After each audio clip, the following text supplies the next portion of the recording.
ಎಲ್ಲ ನನ್ನ ಪ್ಲಾನ್ ಪ್ರಕಾರ ನಡೆಯುತ್ತೆ. ನಡಿಬೇಕು.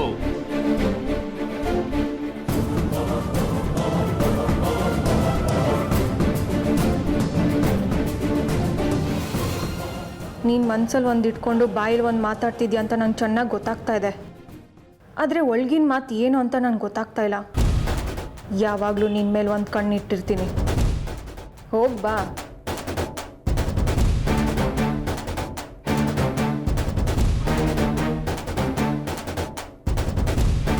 ನಾನು ಯಾವ ಹಂಸಿನಿ ಮದುವೆ ಆಗ್ತೀನಿ ಅಂತೆ, ನೀನು ಯಾಕೆ ಒಪ್ಕೊಂಡೆ? ನೀನು ಒಪ್ಕೊಂಡಿದ್ಯೋ ಬಿಟ್ಟಿದ್ಯೋ ನನಗೆ ಗೊತ್ತಿಲ್ಲ. ಹಂಸಿನಿನ ನೀನು ಮದುವೆ ಆಗಲೇಬೇಕು. ನಿನ್ನ ಮನಸ್ಸನ್ನು ಅವಳ ಕಡೆ ಒಗ್ಗಿಸ್ಕೊ.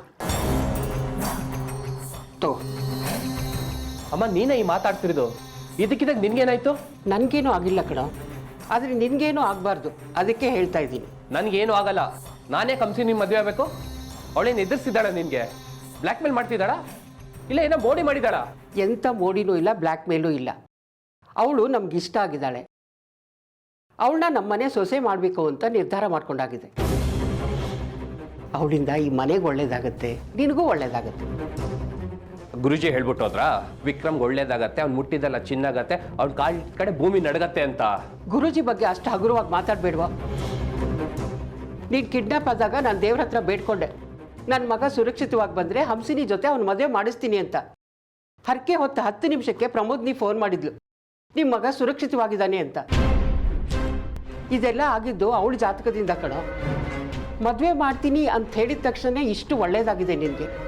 ಇನ್ನು ಅವಳ ಜೊತೆ ಮದುವೆ ಮಾಡಿದರೆ ನಮ್ಮ ಮನೆಗೆ ಎಷ್ಟು ಒಳ್ಳೇದಾಗುತ್ತೆ, ನಿನಗೆಷ್ಟು ಒಳ್ಳೇದಾಗುತ್ತೆ ಯೋಚನೆ ಮಾಡು. ಕಾಗೆ ಕೂತ್ಕೊಳ್ಳೋದಕ್ಕೂ ರೊಂಬೆ ಬಿದ್ದಿದ್ದಕ್ಕೂ ಬೇರೆ ಬೇರೆ ಡಿಫ್ರೆನ್ಸ್ ಇದೆ ಅಮ್ಮ. ಕಾಗೆ ಎಲ್ಲಿ ಕೂತ್ರು ಕಾಗಿನೇ, ಕೋಗಿಲೇನೆ.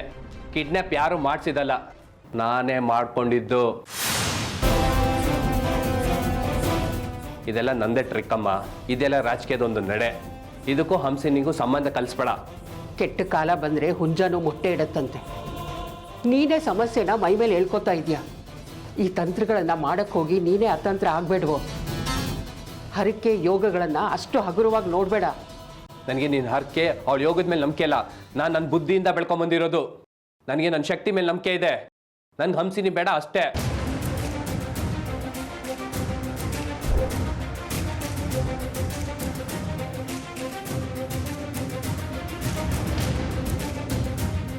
ಅಮ್ಮನಿಗೆ ತಲೆ ಕೆಟ್ಟಿದೆ, ಯೋಗಗಳು ಅಂತ ಹೇಳ್ತಿದ್ದಾರೆ. ನಾನು ಹಂಸಿನಿ ಮದುವೆ ಆಗ್ಬೇಕಂತೆ. How is it possible? ನಾನು ಹೇಳೋದು ಅದನ್ನೇ. ಹಂಸಿನಿನ ನೀನು ಮದುವೆ ಆಗಬೇಕು.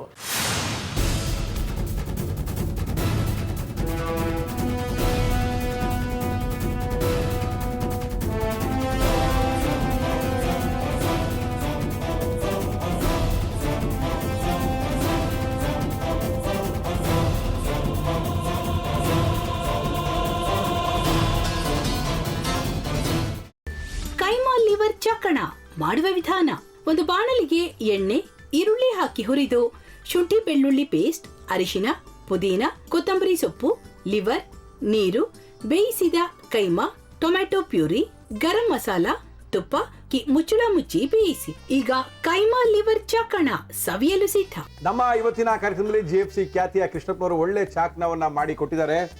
ಹೆಂಗಿದೆ ಅಂತ ಎಲ್ಲ ಹೇಳಕ್ಕಾಗಲ್ಲ, ನೀವು ಮಾಡ್ಕೊಂಡ್ರೆ.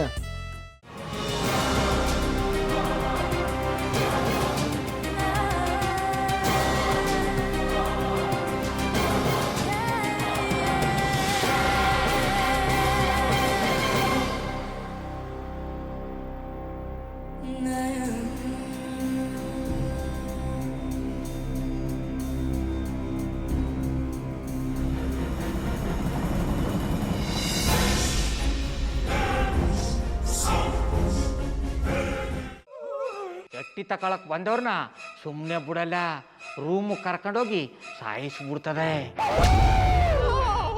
ರೂಮಿಗೆ ಕರ್ಕೊಂಡೋಗಿ ಯಾಕೆ ಸಾಯಿಸ್ತಾಳೆ? ಯಾಕಂದ್ರೆ ಅದು ಅವಳು ಪ್ರಿಯಕರನ್ ಸಾಯಿಸಿದ ಜಾಗ, ಅದಕ್ಕೆ ಅಲ್ಲಿಗೆ ಕರ್ಕೊಂಡೋಗಿ ಸಾಯಿಸ್ಬಿಡ್ತದೆ. ಈ ಮನೇಲಿ ದೆವ್ವ ಇದೆ ಅಂತ ಭಾಸ್ಕರ್ ಅವ್ರು ನನ್ಗೆ ಹೇಳೇ ಇಲ್ಲ. ಅವ್ರ ಹಟ್ಟಿಲಿ ವಾಸ ಆಗಿದ್ರ ತಾನೆ ಹೇಳಕ. ಹಟ್ಟಿಲಿ ವಾಸ ಆಗಿರೋರ್ನ ಯಾನು ಮಾಡಲ್ಲ, ಆದ್ರೆ ಹಟ್ಟಿ ತಕೊಳಕ್ ಬಂದವ್ರನ್ನ ಅದು ಸುಮ್ಮನೆ ಬಿಡಲ್ಲ. ಇದನ್ನೆಲ್ಲ ಹೇಳ್ತಿದ್ಯಲ್ಲ, ನೀ ಯಾರು? ನಾನು ಹಟ್ಟಿ ವಾಚ್ಮ್ಯಾನ್. ನಾನು ಅರ್ಜೆಂಟಾಗಿ ರಾಮನಗರ ಹೋಗ್ಬೇಕು. ನೀನು ವೆಹಿಕಲ್ ಕಳಿಸ್ತೀಯಾ? ಅಷ್ಟೇ ತಾನೇ. ಎಷ್ಟು ಗಂಟೆಗೆ ಅಂತ ಹೇಳಿ ಕಳಿಸ್ತೀನಿ. ಮೊನ್ನೆ ಯಾರೊಬ್ರನ್ನ ಕಳಿಸಿದ್ಯಲ್ಲ, ಅವನೇ ಕಳಿಸು, ಚೆನ್ನಾಗಿ ಓಡಿಸ್ತಾನೆ ಅವನು. ಮೊನ್ನೆನಾ? ಹಾ, ಶಿವು ಇರಬೇಕು. ಹಾಂ, ಅವನೇ. ಅಯ್ಯೋ, ಅವ್ನು ನಿನ್ನೆಯಿಂದ ಕೆಲಸಕ್ಕೆ ಬಂದಿಲ್ಲ. ಫೋನ್ ಮಾಡಿದ್ರೆ ರಿಸೀವ್ ಮಾಡ್ತಿಲ್ಲ.